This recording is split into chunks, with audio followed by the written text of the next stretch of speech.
Hello, listeners, and welcome to episode 183 of the Nigerian Football Wiki podcast. Me, host Olu Oke. Today, I've got yet another episode of the weekend preview show for your listening pleasure. And of course, we had Champions League and European games over the midweek, so I'm going to be bringing a midweek report as well. So, without any further ado, please enjoy the content. Please like, share, and subscribe. Thanks again to all our listeners. Please make sure you continue to like, share, and subscribe this content as we go on the road to 10,000 subscribers. So, without any further ado, let's get into it. So today is Friday, November 28th, and of course there's been European competitions happening from Tuesday all the way to yesterday, Thursday, in the Champions League as well as the Europa League and Conference League. We had a bunch of Nigerian players prosecuting these games as expected. So how did they do? On Tuesday night, we initially had Nathan Tella finally come back from his long-term knee injury to play 8 minutes for Bayer Leverkusen as they sprung what was a bit of a surprise by beating Manchester City by 2-0 at the Etihad Stadium. Man City took a big risk by basically changing their whole starting lineup from the weekend, even though they lost to Newcastle, and they have Leeds to play this weekend, and it clear to say it backfired. You know, Leverkusen were excellent. I thought Enes Poku, the Dutch player who can play for Ghana, was sensational in his game. Also, Grimaldo's goal was excellent, as well as Patrick Schick's finish. But more importantly for us, I think good to see Nathan Tella come back from injury and at least play in the Champions League. Obviously, we're hoping for more from him this weekend, whereby Leverkusen get back into league phase. They play Borussia Dortmund tomorrow, 5:30 p.m. So that's going to be a tough game. But at least good to see Tella getting back into playing games. Also, it's a big win for Bayer Leverkusen. You know, they're now 17th in the league. Remember, only the first 24 teams qualify for the next stage. Or is it the first 26 teams? Yeah, 24. 12 teams drop out. So obviously Leverkusen now being 17th, they've got 2 wins, 2 draws and a loss. Is very big for them, and luck may continue.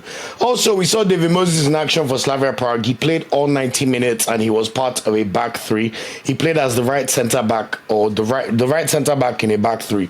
We know that at certain moments this season he's played as a right wing back. He also plays as a central midfielder normally, but in this game on Tuesday he was tasked with being the right-sided right back. Centre back in a back three. How did Slavia Prague do? It was not the worst result. They drew 0-0 against Athletic Bilbao at home. It must be said that they were a bit lucky in this game, to be honest. Athletic Bilbao had quite a few chances, and their goalkeeper for Slavia Prague was in top form. He made 4 very good saves from all the shots on target that he faced. As for Slavia Prague, on the other hand, they now have 3 draws and 2 losses. So, you know, decent performance so far. They're currently 31st, so they're on their way out, but they're only 3 points off the 24th place side in the Champions League standings. However, their last 3 games are not easy. They go to play Spurs away, they play Pafos away, who have looked decent, and also play Barcelona at home. So it's hard to see where their next win will come from. But at the very least, David Moses is starting games in the Champions League and putting in pretty decent performances, which we love to see. As I've said before, these are the kind of players that should be integrated into the national team now that they are young. It's not when they're now 25, you now start trying to blood them in because you have no developmental plan. So that was it for Tuesday. On Wednesday, we finally had our big hitter have a big hit for himself on Wednesday, as Ademola Lookman's season finally ignited to life in Europe. Ademola Lookman's Atalanta were in action away against Eintracht Frankfurt, who, by the way, are no small feat to play, especially when they're at home. Remember, they thrashed Galatasaray 5-1 in the first round of Champions League games, and you would have said that Eintracht Frankfurt would have expected to get a draw or maybe even a win from this game, considering Atalanta's poor form and the fact that they just got Rafael Palladino in. You know, they were still looking for their second win in the group stage so far, and my word, did Atalanta deliver for them. Lookman started the game, played 82 minutes and got a goal and an assist in this match. And what I also love about this is the win was absolutely crucial for Atalanta. It was their 3rd win of the group stage. They now have 3 wins, 1 draw and 1 loss from their first 5 games, and Lookman's season has finally ignited. It's his first European goal of the season and his second in total. Remember, in their last game against Marseille, he had a goal rightfully disallowed for VAR, but this time there was no issues with VAR whatsoever. Lookman was incredible in this game. This is the Lookman we have come to expect. He was playing like an African Footballer of the Year in this match, and it must be said, he ran the Frankfurt backline rugged all game. Like literally in the first half of the game, he hit the post after doing a amazing pirouette to spin away from the defender and shoot with his left foot, which just bounced off the post. Literally 2 minutes after, Scamacca hit the post again. So Atalanta were already showing signs that, look, we're not here to play. And then second half, they have what I would like to just call a turbo charge. 60th minute of the game, Charles De Ketelaere had the ball, put in a fantastic cross for Lookman, who was there to he hit the ball home with his weak foot, with his left foot. One touch finish, straight into the back of the net to make it 1-0 for Atalanta. And you could see the relief on his face. Then, even the second goal, yet another great play from Lookman. He got the ball, chested it to Scamacca. Scamacca played the ball to De Ketelaere. De Ketelaere then sprung the ball straight back to Lookman, who had basically two Atalanta players, him and Ederson, the DM, versus three Eintracht Frankfurt's defenders, and he was able to play a sumptuous ball with his left foot straight to Ederson, who was able to tap the ball into the net to make it 2-0. And just like that, Atalanta were in business. A few minutes later, Charles De Ketelaere made it 3-0, and game was truly over. So amazing performance from Atalanta, and more importantly for Ademola Lookman. We know AFCON is coming soon, and he needed this performance down his belt. So really amazing to see for Lookman, and luck may continue for Atalanta over the weekend. We know it's not going to be easy, but now that they're feeling good about themselves, they should be feeling pretty good going into Sunday's game against Rafael Palladino's old club, Fiorentina. So watch this space. As for Rafael Yedika, it must be said that the midweek game was not his best for Club Brugge. His team got absolutely slapped 3-0 by Sporting Lisbon. Sporting Lisbon absolutely deserved their win. I mean, when you even look at the tail of the tape, 18 shots from Lisbon to 6 from Bruges. Lisbon had 9 shots on targets to 1 from Club Brugge. This was an absolute spanking by every measure. Soon to be Chelsea winger Giovanni Quenda scored the first goal in this game, and Sporting Lisbon never looked back. So what does it mean for Club Brugge? They need to dust themselves up and go again. At the moment, they're 26th, so it's not looking good. They've regressed from last season. They have just 1 win and 1 draw from their first 5 games. They're currently out of the qualification spots, and what even makes it worse, their final 3 games are not that easy. They play Arsenal at home. We already know how good Arsenal are right now. And then they play Kairat away, who are pretty strong at home. And then they play Marseille at home. So it could come down to the last game. They at least need to get a win as soon as possible in the Champions League. But not a good week out on Wednesday for Oyedika and Club Brugge.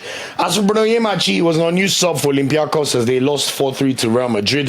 Mbappe outclassed them in this game. Good fight from Olympiacos, but Mbappe scored 4 goals.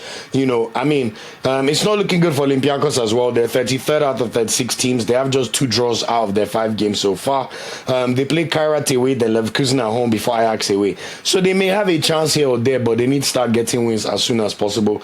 And it's not looking good for Yemachi, who continues to be a bench player for Olympiacos. And then finally, Lenny Kenna was also on the bench for Monaco in their 2-2 draw with Paphos. It's not looking good for them either. They're just 23rd. They have 3 draws, 1 win and 1 loss. Their next game is against Galatasaray at home. But of course, Osimhen should be back, which makes that much tricky. And then they play Real Madrid away and Juventus at home. So Monaco look like they're in big trouble. And Lenny Kenna is not even playing that many minutes for them. Also, just touch on Galatasaray. We know Osimhen missed the match based on his injury. But Galatasaray yet again struggled without Victor Osimhen. They lost 1-0 at home to Union Saint-Gilloise. Interestingly enough, the goal scored by Union Saint-Gilloise was from a striker called Promise David. Promise David is a Nigerian player who now plays for Canada as an international. He was eligible to play for both Canada and Nigeria, but he chose Canada, so we wish him all the best. But it was quite ironic that this is the same player that then scored the winning goal for Union Saint-Gilloise. And once again, Galatasaray have played 5 games in the Champions League. The 2 games Osimhen did not play, they've lost both games. The 3 games Osimhen played, they've won all 3. He was man of the match and he scored in all 3 of them. So they must be praying that Osimhen can come back as soon as possible.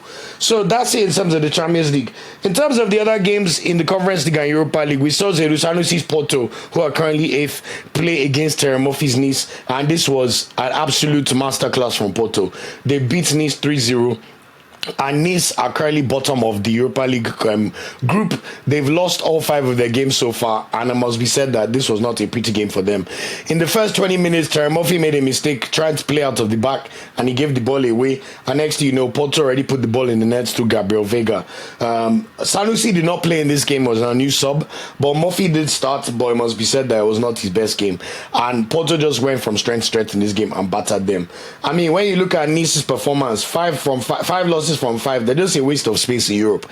Last season, they played in the Europa League as well, and they finished 35th out of 36 teams, because last year they got only 3 draws and 5 losses. So that's how bad Nice are. Honestly, they need to, mind you, their owner is Jim Ratcliffe. So you United fans that want to praise mediocrity, that's where this guy comes from, I'm telling you. Porto, on the other hand, are back to normal over Fiorioli. They're currently 8th. They won 3 of their first 5 games, and it's going pretty well for them. Obviously, we're hoping that Zedu will play some minutes over the weekend to get his match sharpness ahead of AFCON. But so far, so good for Porto. As for Fiordorosimi, he played for Victoria Pilsen in their 0-0 draw against Freiburg. He started the whole match. I mean, decent showing so far from Victoria Pilsen. They're 13th. They've got 2 wins and 3 draws from their first 5 games, so yet to lose. As for Fiordorosimi, he now has 11 goals in 26 games so far for Victoria Pilsen. He's got 2 goals in 5 so far in the Europa League. So promising so far, but it must be said that he's currently on an 8-game goal drought. He has not scored since the middle of October, so we need him to sort that one out as soon as possible. But keep it going for Victor Pilsen and we'll see where they end up. As for Girasor and Philippe Otele, we saw Genk host Basel in a Europa League tie yesterday.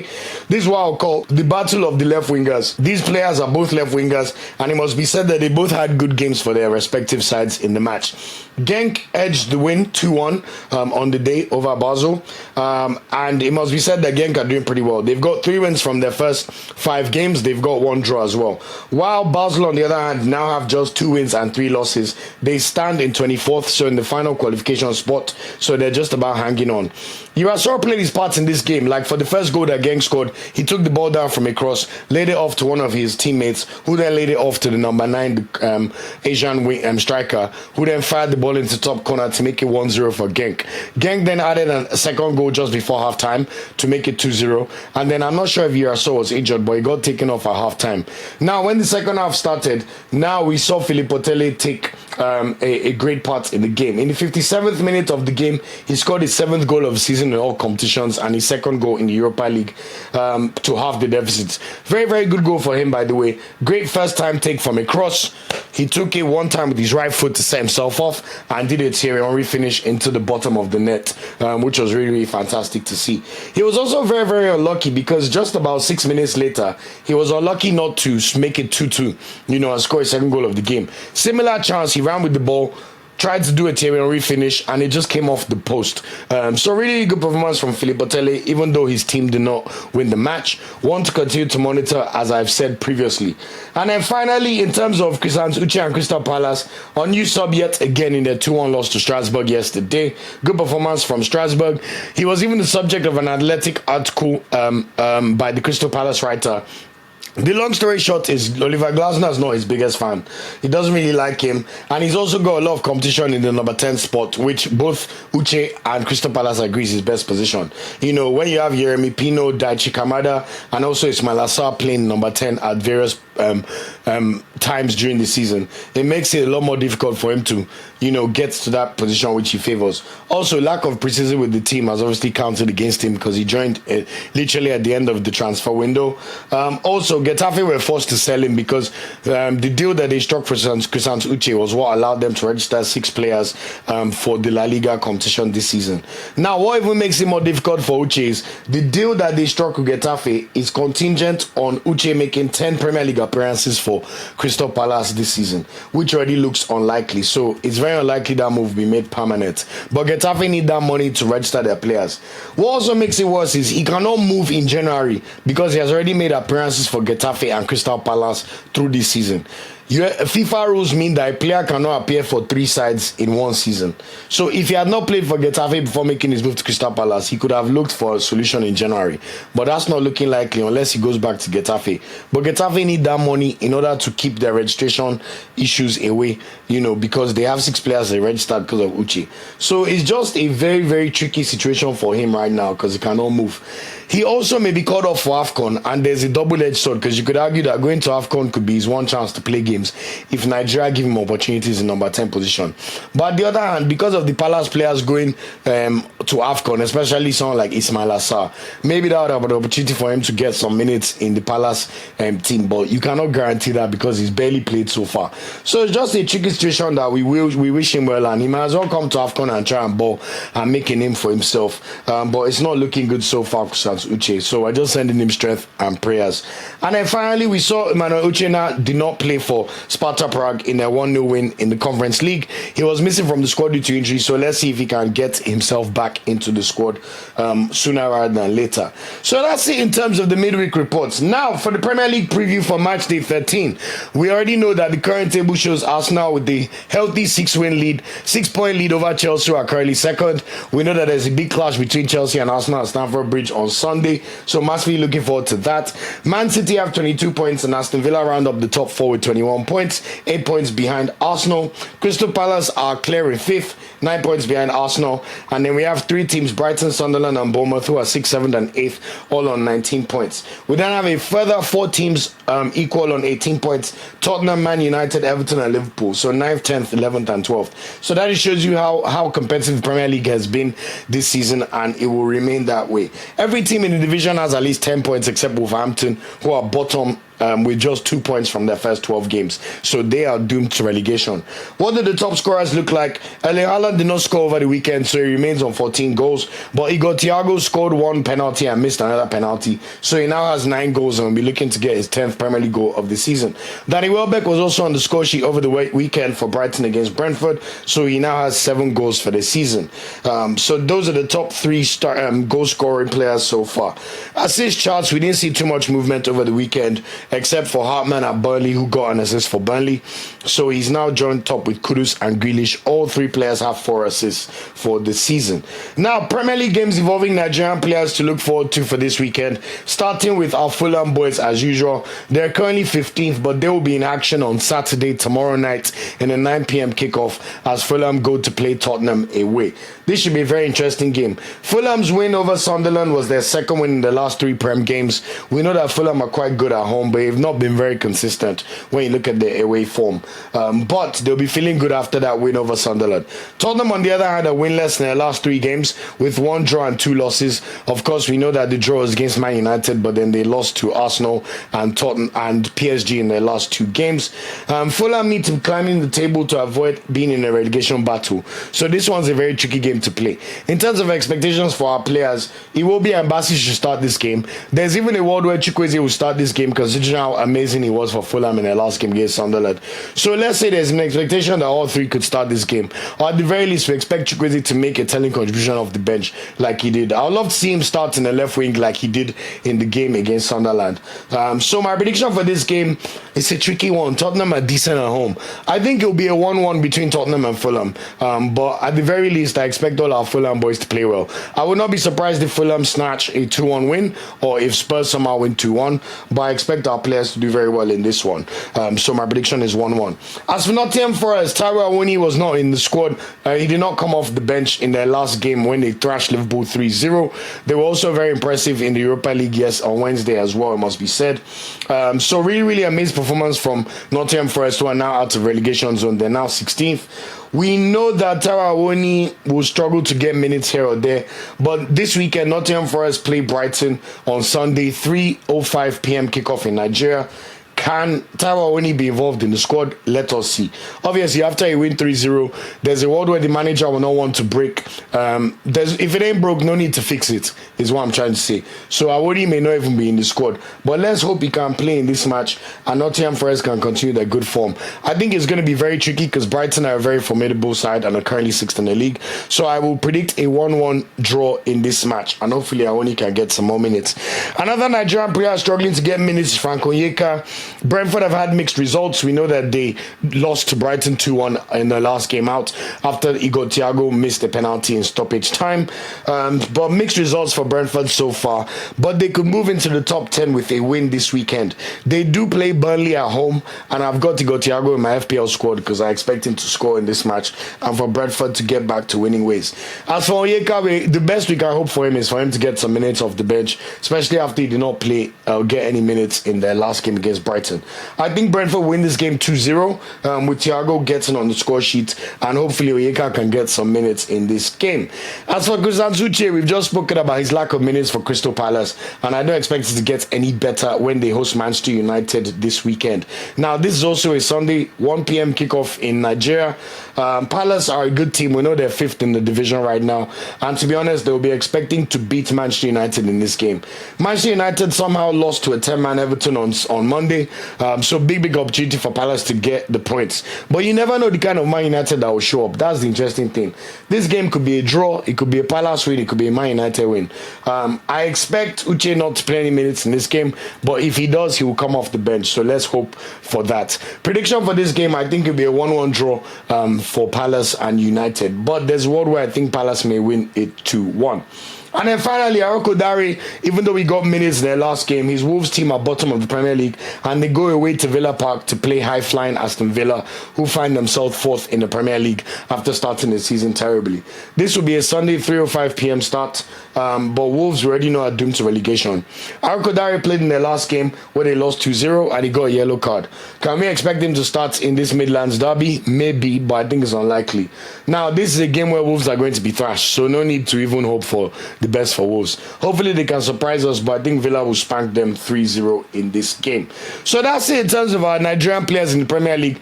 Not looking the best apart from the Fulham boys. You know, Awoniyi may not start, Onyeka will not start, Chidozie will not start, Aroko Dare will not start. So this makes me miss the days of when Iwobi and Didi were doing well for Leicester, because apart from our Fulham boys, we're not having Nigerian players that are making impacts in their club. That's the honest truth. This is why I wanted Osimhen to come and play for one of the big boys. Even the Madara Bayo, I like to not necessarily be a big fan of. At least he's starting games for Chelsea. So when you look at the Nigerian players playing Premier League right now, apart from Fulham boys, we're not really getting joy from the rest, in all honesty. So non-Nigerian games to look forward to in the Premier League. Of course, starting with the big one, my Arsenal. You know, I like when we bring these away kits to come and dunk on our opponents. Although because it's Chelsea, we always wear our home kits because there's no kick clash between Chelsea and Arsenal in terms of our home kits. This is going to be the big blockbuster game on Sunday, 5:30 p.m. Nigeria time at Stamford Bridge. Another big derby for Arsenal. Both teams are coming to this game in good form. 2 wins for Chelsea since the international break. They beat Burnley 2-0 routinely last weekend, and they also thrashed Barcelona 3-0 in the midweek game in the Champions League, although Araujo did not make this game any easier for Barcelona. Arsenal, on the other hand, were currently being glazed right, left, and center by everybody and every pundit in the land. They are calling us the best team in Europe, the best team in the world, the best team in Premier League. Do not get gassed by all this praise, guys. One game at a time. We beat Thunder 4-1, yes. We beat Bayern 3-1, yes. No problem. We're looking smoking hot. No problem. We just take it one by one. One by one. Obviously, one of the key players for this game, Declan Rice versus Saicedo, is literally going to be the narrative between now and Sunday. You know, obviously for Arsenal, we also have Ibiri Easy after his fantastic outing against Tottenham. Saka is also going to be a key player regardless. And what I also like is the way our players, whether attacking wise, whether it's Maduka or Martinelli against Bayern, or even Trossard against Tottenham. We know Trossard came off with an injury against Bayern, so he may not play. But whoever starts for Arsenal, I expect a very good performance. As for Chelsea, they should be feeling pretty good too. Enzo Fernandez playing well, Estevao playing fantastically well for Chelsea. I think this is going to be Chelsea's hardest match they'll play at Stamford Bridge when you consider the quality of the opposition. I think in the last 2 seasons at Stamford Bridge, we've drawn 2-2 and 1-1. Last year, I remember Partey failing to close down Pedro Neto, who then equalized to make it 1-1. The year before, they blitzed us at Stamford Bridge, but we managed to still draw the match 2-2. I remember Mudryk even scoring. But prior to that, I think we beat them in the last 3 games at Stamford Bridge. 1-0, 1-0. Gabriel scored 1 time. I even remember Nketiah scoring a hat-trick. We beat them 4-2. So this is a ground where Arsenal have not lost in a long time. In fact, we have not lost to Chelsea in a long time. Frank Lampard was their manager when Tammy Abraham scored 1 smash and grab 2-1 win at the Emirates. You know, so let's just say Arsenal will be feeling very confident. Chelsea too will be feeling confident. If they want to keep the title race open, Chelsea will be looking to win so that they can close the gap to 3 points. But an Arsenal win in this game that makes it 9 points, which means only Man City out of our title challengers will be within a 9-point gap to us with 7 points. I think that will pretty much end the title race, and we could see, some really disgusting leads between now and like February between Arsenal and the rest of the Prem. So what are my predictions? I cannot take my bias out of it, to be honest. I cannot see a world where Arsenal lose this match. I think we'll draw this game 1-1, but I think with the way we are performing and blitzing teams, we should be feeling very confident and we should be going Stamford Bridge to win by 2-1 or 2-0. So I expect Arsenal to get the job done. Next game to preview, Man City play Leeds. Man City are third in the Premier League, while Leeds are now in the relegation zone after the weekend results last week. This game will be played 4 p.m. tomorrow at the Etihad Stadium. City have lost their last 2 games, 2-1 against Newcastle in the Prem and 2-0 against Leverkusen at home. But let's be honest, Leeds are a different proposition. They've lost their last 3 Prem games, but objectively, you do not expect this to be a game City will not win. In fact, I've triple captained Haaland in this match. That's how much of a mismatch I think it's going to be between Haaland and Jeremy Doku, even though Doku really struggled against Poku on Wednesday. Imecha, Longstaff and Okafor are the key players for Leeds, but I think City will thrash them 4-0. I think Erling Haaland is going to get a hat-trick, if not close to a hat-trick in this game. So just bet all your horses on Erling Haaland for this match.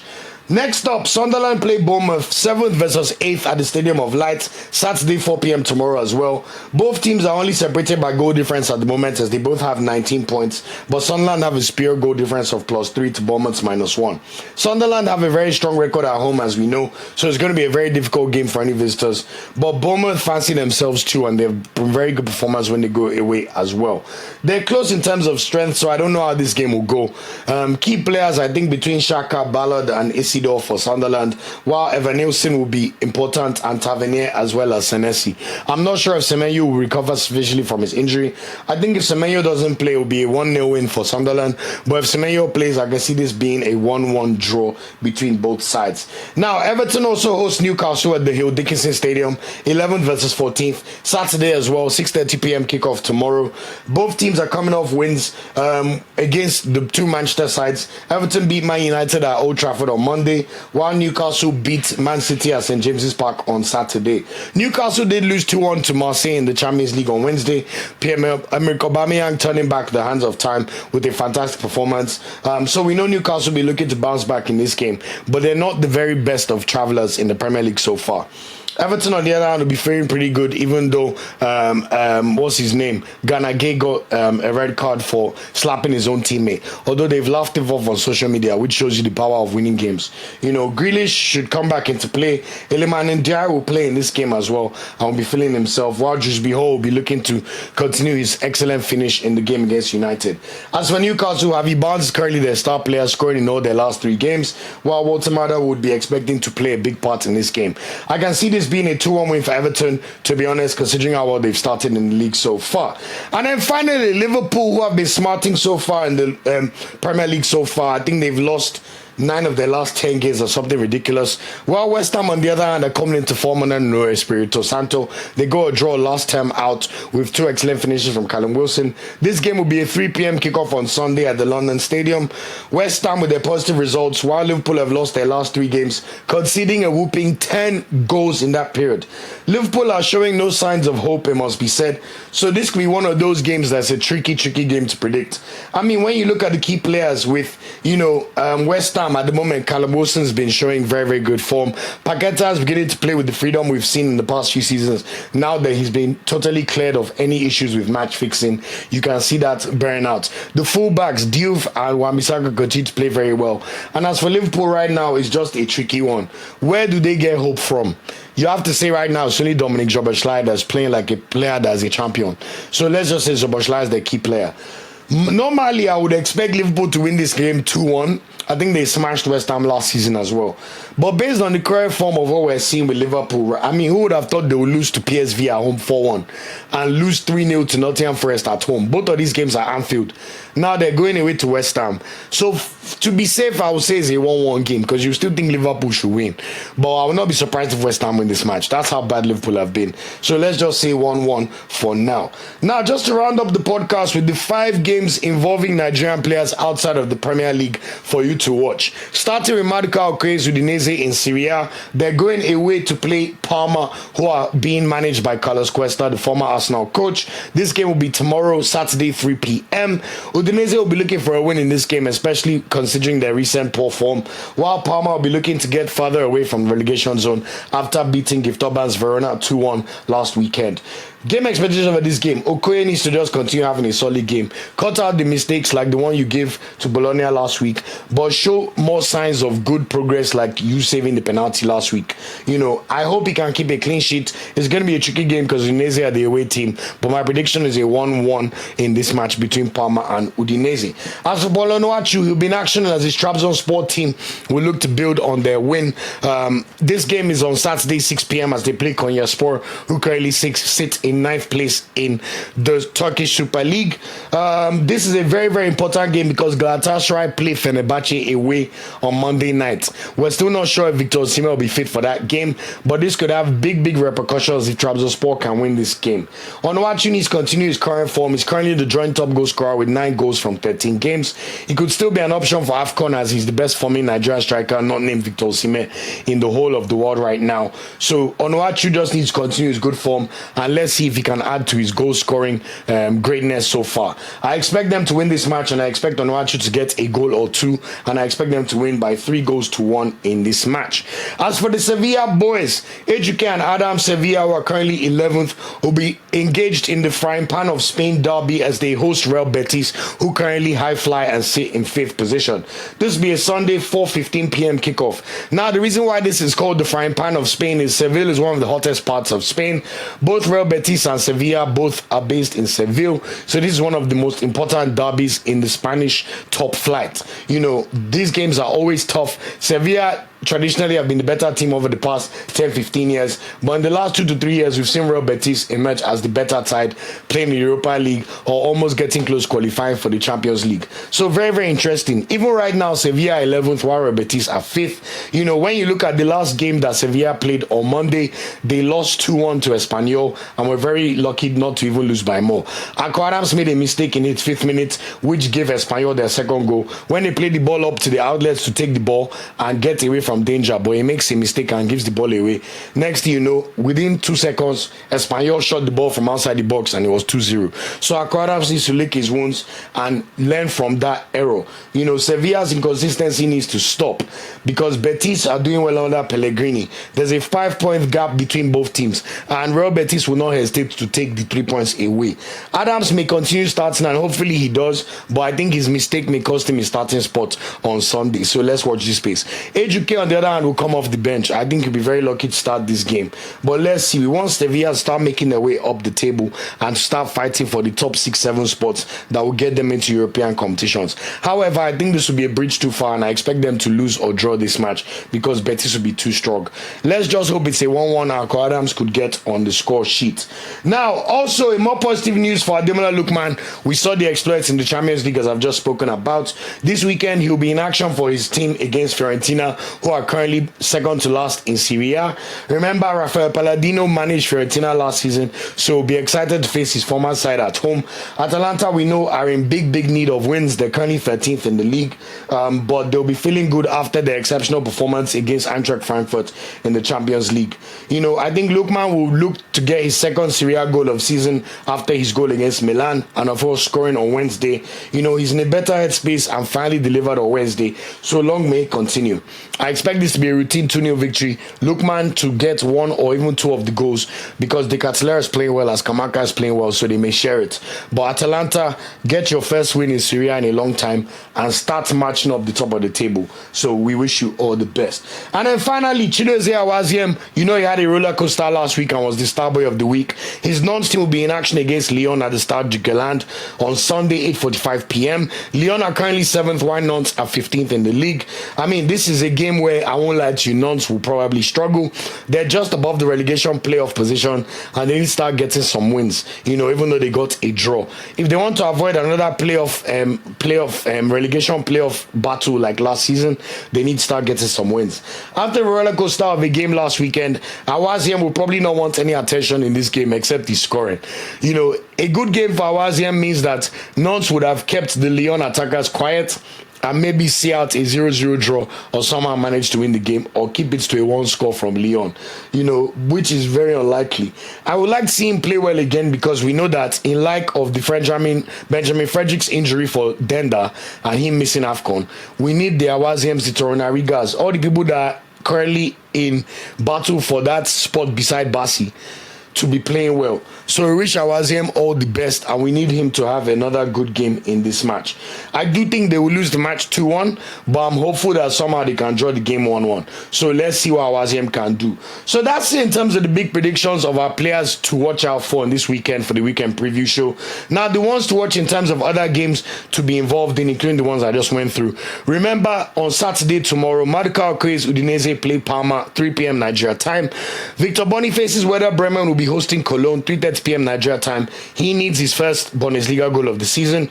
Frank Onyeka's Brentford will be hosting Burnley, 4 p.m. Nigeria time. We're hoping he can get some minutes off the bench for a start. Eleni Kena's Monaco will be hosting PSG, 5 p.m. Nigeria time. This is another player that needs some minutes. We know Onuachu will definitely start for Trabzonspor against Konyaspor, 6 p.m. Nigeria time, as they look to close the gap to Galatasaray at the top of the Turkish Super League. Nathan Tellers Leverkusen will be involved in a big game against Borussia Dortmund at home, 6:30 p.m. Nigeria time. We're hoping that Teller can get more than 8 minutes as he builds his way back to match sharpness. Moses Simon's Paris FC will be hosting Auxerre at home, 7 p.m. Nigeria time. While to end the games on Saturday, we'll see the Fulham boys Bassey, Iwobi and Chukwueze go away to play Tottenham, 9 p.m. Nigeria time tomorrow.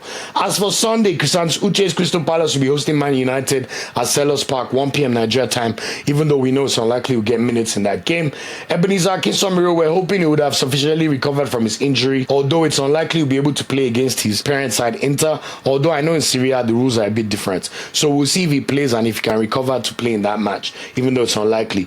As for Aroko Dare's Wolves, they go away to Villa Park to play Aston Villa at 3 p.m. Nigeria time, while Taiwo Awoniyi's Nottingham Forest to be hosting Brighton, 3 p.m. Nigeria time. Akor Adams Chidera Ejuke, remember, they'll be in the frying pan derby for Sevilla at home against Betis, 4:15 Nigeria time, while Lookman's Atalanta host Fiorentina, 6 p.m. Nigeria time, before finally Chidozie Awaziem's Nantes rounds up the games by playing Lyon away, 8:15 p.m. Nigeria time. So that's it for this episode of the podcast. Please let me know if you enjoyed this content. Thanks for everybody who watched it last week. Sorry about the slight drop late. Even this one, forgive me, I should have recorded it last night. But we're only human. But please let me know what you think about the content. Let me know if you're excited for your club side to play this weekend. Who do you support? Who do you expect your team to play, and will you expect to win that game?